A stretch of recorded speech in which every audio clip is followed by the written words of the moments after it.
In this video, we're going to take a look at pretty cool level, one of the hardest though, and we're just going to walk through some of the interesting points, focusing on strategies for nightmare play with multiplayer. I guess pistol start doesn't matter, but I'll have the multiplayer items there. And since we're running on no monsters, the difficulty won't matter. So let's get started with it. So right here at the beginning, you're going to be faced with a pinky, and of course on Nightmare they're moving like triple speed. So your choices are to, pick up this rocket launcher and possibly rocket yourself in the face, or just stick with the pistol and you kind of do this thing, maybe, but whatever. If you're really fortunate, what he will do, this is the pinky perspective. Instead of running right at you, he'll like go that way first. That'll give you a chance to pick up the rocket launcher and just fire it from here and blow them away. A couple of zombie men will pop up over here. From there, you probably want to go back here, but we'll talk about that. So as soon as you go around the corner here, there's going to be one active pinky. So you'll want to have your rocket launcher out, blow up the barrels, blow up the pinky. So there's like 3 or 4 pinkies back here. It's kind of a silly game of chance whether you're going to rocket yourself in the face or you're going to blow them up first. But that's the reason why you might want to go there, so you can grab a shotgun. Now, again, we're focusing on more direct paths here, so we don't want too many distractions or anything. We just want to get through on Nightmare, hopefully in one piece. So there's really nothing of benefit back there. I mean, there is, but it's not worth the trek. So your next thing, now this is the most important thing to keep in mind here. I'm actually going to save this so I can show it a couple of different ways. Okay, so the key here is, okay, you've got a switch there. You got 3 switches. These 2 switches, the far left one will bring up the column that's in the recess right there, and the middle switch will bring up the column that's right here. The thing is, though, if you trigger the columns like that, now you can no longer bring up the chain gun. You can jump down there and die and get squished, but you cannot trigger. So you'll see the switch, it doesn't even work. Okay. Not that huge of a deal, I guess. I mean, the chain gun is pretty critical on multiplayer because you will, respawn with your chain gun and 50 bullets, so that's pretty handy. But this is really the critical thing you need to get past this level. Now, there's a couple of ways. So let me go back to where save this. So if you're really slick, you clear out the barrel. You just kind of go back and forth. You have to clear out at least the Keiko or some of the enemies. If you're on multiplayer, don't have somebody blocking you in here where you can't dodge. But if you're fairly slick about this, you can actually run. Did I trigger it? Ah, shit, I didn't do it correctly there. Okay, let's try it again. If you go straight up the middle, then nah, see, I triggered it again. So that's not actually how I like to do it. I'm going to try it one more time, but that's why I don't usually like to rely on that. Maybe you go just a little bit to the left, right in between them. Okay, that's not too bad, actually. See, you can go there, and then you hit the switches like that. That's actually not bad. So just when you're coming out of this area, just veer slightly to the left. So you kind of go in between the things. All right, so let's load this again.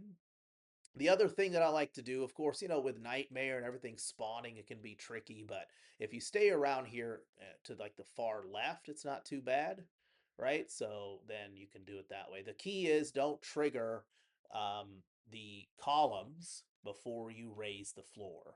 So if you do it correctly, then from there you have full access to the goodies. Now, you also want to hit this. What happens is this is a dead end. You hit this switch, and that opens this up back here with a whole bunch of pinkies. So typically, what you want to do, well, not get crushed. Definitely kind of a waste of the invincibility. Wow, this is taking a while.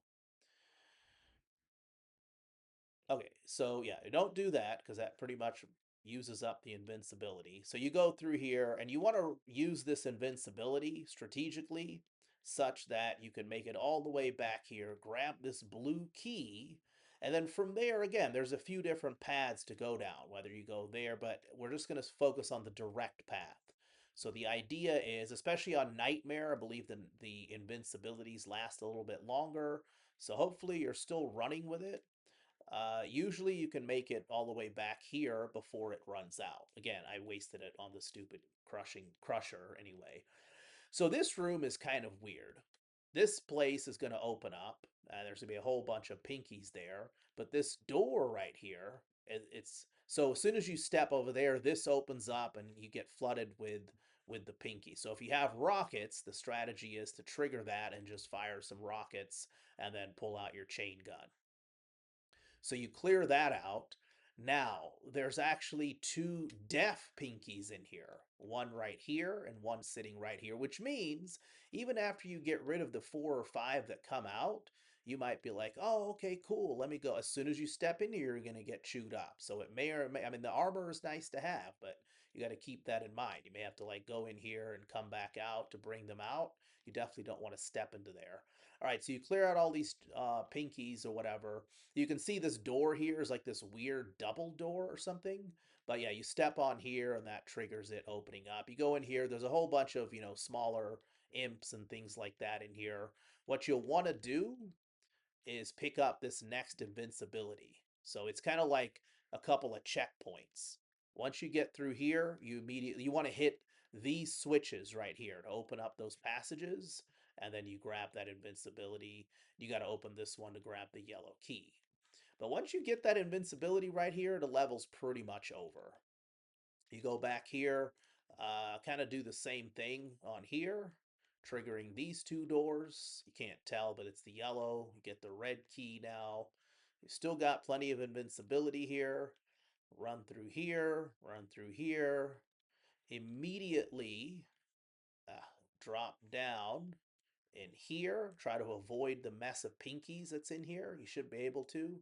And that's it. You fight one Keiko and you are done. So that's not bad at all. And no, that's pretty much good enough. Let's show one alternate route.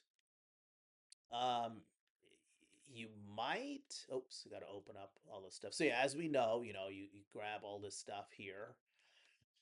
Want to grab the stuff here and the stuff here. So that's probably the best way to go is just to run over here, get the key, fight a little bit in the one room, and make your way to the other invincibility. Alternatively, if you really like the BFG, you can pick it up on the way, but it's a hell of a fight, so not sure that it's worth it. In fact, I can pretty much guarantee that it's not worth it. But you go in here, you fight a couple small things here, you go back here, you clear out. There's a deaf Keiko over here. There's 2 more Keikos in here. There's a whole bunch of lost souls and a couple more Keikos and pinkies. If you manage to get through all that, then there are some rewards. You jump down here. There's your BFG. You go over here. Open this up. Lots of cells and rockets. Go over here. Oops, you'll have well, there's a supercharge. That's all I wanted to show anyway, so there you have it.